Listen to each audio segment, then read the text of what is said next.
At least 8 people, including a child, are now thought to have been killed after Israeli forces fired live ammunition at protesters in Gaza. The Palestinian Health Ministry says more than 1,000 people have been injured, 48 children are among them. The unrest broke out as Palestinians resumed their protest against what they call an Israeli occupation. Our correspondents have been reporting from both sides of the Gaza border. We're now maybe 100 meters only far away from the fence. You can see the crowds, you can see the protesters. More than 100,000 Palestinians have been here since the morning.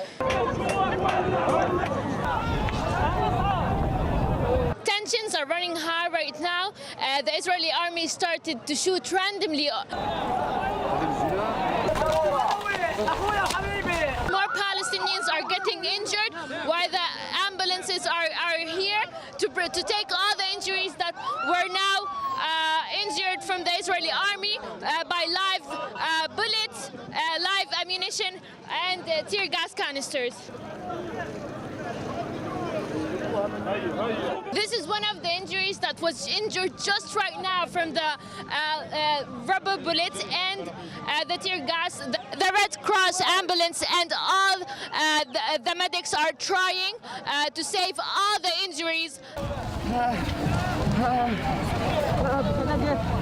Palestinians are very close to the fence and now are getting way back because the Israeli army are shooting everyone who's getting near to the fence. The sky is grey of the tires. The Palestinian youth have been firing since the morning, and at the same time, the Israeli army have been throwing tear gas canisters and targeting the Palestinians near the fence.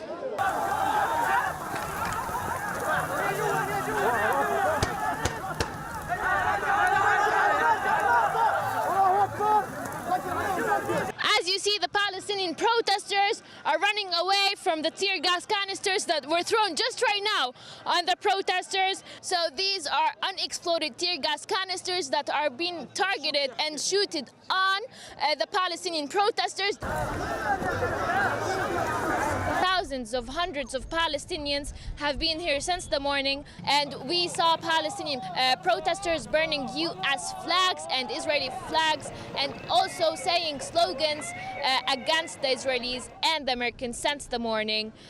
Tension is running high right now, and Palestinians are still in the field and still near the fence. I'm standing here on the Israeli side of the Israel-Gaza border, where these plumes of smoke are slowly making their way from Gaza into Israel. Now, there's a lot of tear gas that's being fired into Gaza. We can hear the sound of tear gas canisters from here. We can also hear the sounds of bullets. Of course, Israelis are being accused by the international community of using live fire on unarmed protesters. But the Israelis, for their side, say that among these protesters are hundreds of militants who are aiming at them with Molotov cocktails and the like. I'm standing in a closed military zone. The Israelis have brought in reinforcements. There are tanks on the border. We're not allowed to go closer to the border than where I'm actually standing.